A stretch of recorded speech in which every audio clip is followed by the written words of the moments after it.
بابا جی اچانک ٹھیک ہو گئے اور میرا دوست اس معجزے پر حیران ہو گیا، جبکہ ہم سب بھی سرپرائز میں چلے گئے۔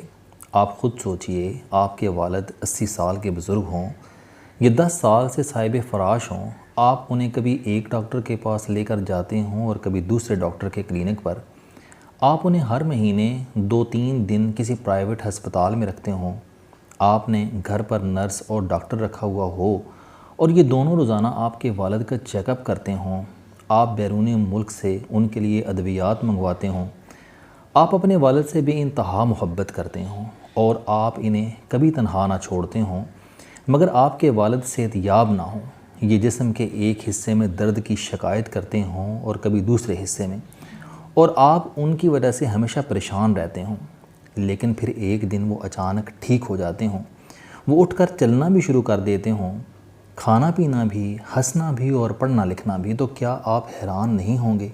اور اس سارے کارنامے کا سہرا آپ کے ایک عام جاننے والے کے سر پر بنتا ہو تو آپ کی حیرت یقیناً سرپرائز میں تبدیل ہو جاتی ہے۔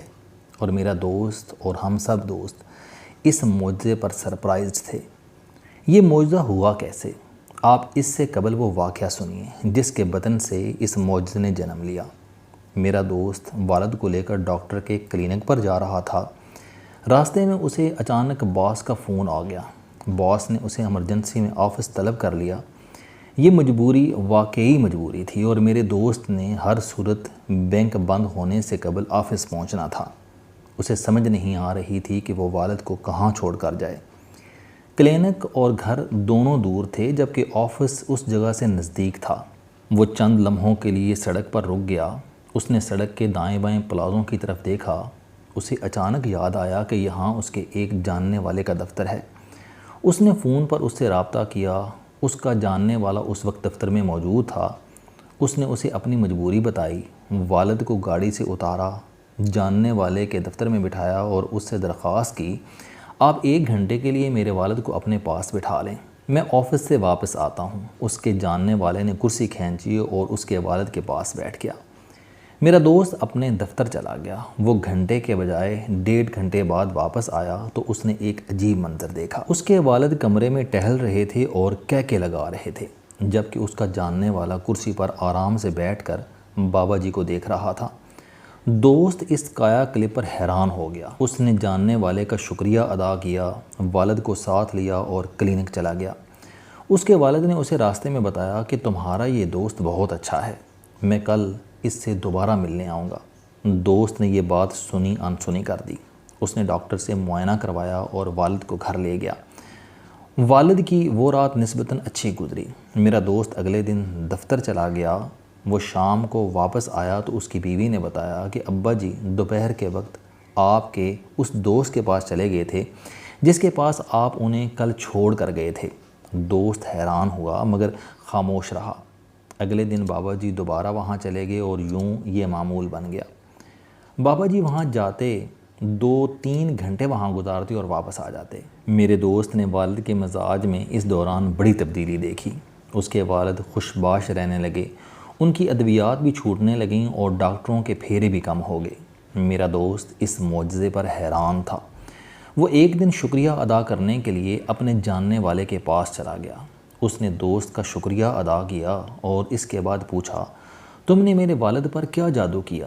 یہ ہر وقت تمہاری تعریف کرتے رہتے ہیں، یہ خوش بھی ہیں اور یہ صحت مند بھی ہو رہے ہیں، تمہارے پاس کیا جادو ہے؟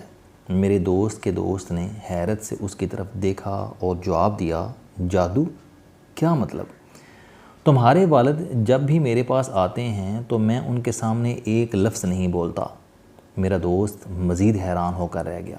اس نے پوچھا، کیا تم واقعی کوئی لفظ نہیں بولتے؟ اس نے جواب دیا، ہاں، میں 2-3 گھنٹے خاموش بیٹھا رہتا ہوں۔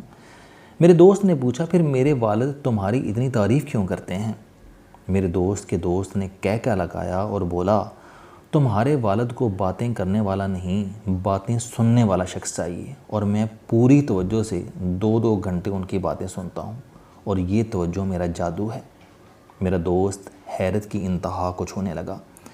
اس نے دوست سے کہا، لیکن میں تو اپنے والد کو بہت وقت دیتا ہوں، دوست کے دوست نے جواب دیا کہ آپ یقیناً وقت دیتے ہوں گے مگر آپ ان کی بات نہیں سنتے، آپ انہیں بتانے اور سمجھانے میں لگ جاتے ہو، اور بزرگوں کو سمجھانے اور بتانے والے لوگ نہیں چاہیے ہوتے، انہیں صرف اور صرف توجہ سے سننے والے چاہیے۔ آپ کسی بزرگ کی بات توجہ سے سننا شروع کر دیں، وہ چند لمحوں میں آپ کا دوست بن جائے گا، اور آپ کسی بزرگ کو سمجھانا شروع کر دو، وہ چند لمحوں میں آپ سے اکتا جائے گا۔ میرا دوست اپنے دوست سے جادو کا یہ فارمولہ لے کر میرے پاس آیا۔ ہم نے یہ نسخہ مختلف دوستوں کے ساتھ شیئر کیا، ہم سب نے تجربہ کیا اور 99% وہ نتائج حاصل ہوئے جن کا دعویٰ اس فلسفے کے بانی نے کیا تھا۔ ہم حیران رہ گئے۔ ہم نے کبھی سوچا کہ ہم اللہ تعالیٰ کو اللہ تعالیٰ کیوں مانتے ہیں؟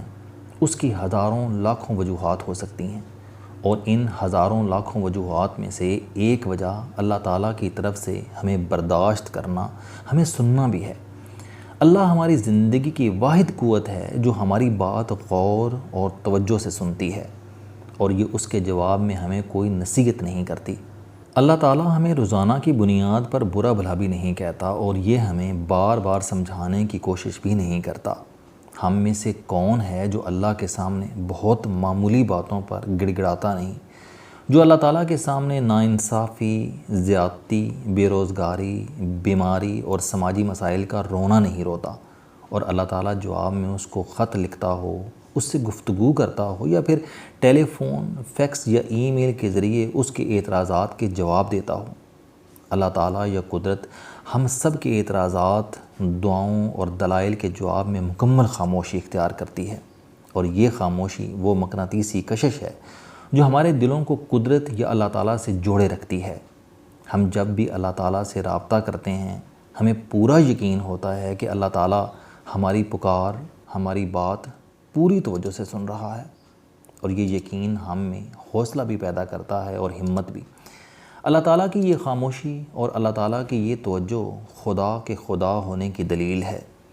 توجہ اور خاموشی اللہ تعالیٰ کی سنت ہے، اور ہم میں سے جو شخص اس سنت پر عمل کرتا ہے اس کی ذات میں مقناطیسیت پیدا ہو جاتی ہے، اور یہ مقناطیسیت جادو کی طرح دوسروں پر اثر کرتی ہے۔ ہم سب پوری زندگی دوسروں کی سنتے رہتے ہیں، والدین سے لے کر استاد تک، اور محلے والوں سے لے کر مولوی صاحب تک، اور ہمسائے سے لے کر ڈاکٹر صاحب تک۔ دنیا کے تمام لوگ ہمیں کچھ نہ کچھ بتاتے رہتے ہیں، ہمیں کچھ نہ کچھ سمجھانے کی کوشش کرتے رہتے ہیں۔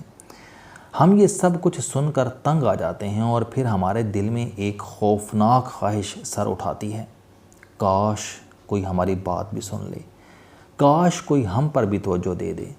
ہم لوگوں سے بات کرنے کی کوشش کرتے ہیں، مگر یہ ہمارے ساتھ بحث شروع کر دیتے ہیں، یہ ہمارے سامنے آرگومنٹس کے انبار لگا دیتے ہیں، اور یوں ہماری بات کرنے کی خواہش ہی رہ جاتی ہے، اور ادھوری خواہشیں کینسر ہوتی ہیں۔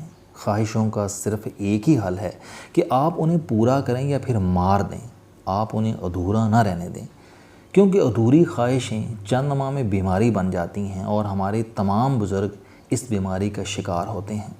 ان کے اندر توجہ کے حصول کی شاہی خواہش موجود ہوتی ہے، ایک کنگ کینسر جو ہمارے بزرگوں کو زندہ رہنے دیتا ہے اور نہ ہی آرام سے مرنے دیتا ہے۔ یہ جی جی کر مرتے ہیں اور مر مر کر جیتے ہیں، اور میرے دوست کا دوست اس عارضے کو سمجھ گیا تھا۔ اس نے توجہ اور خاموشی کو اپنا ہنر بنا لیا۔ السلام علیکم۔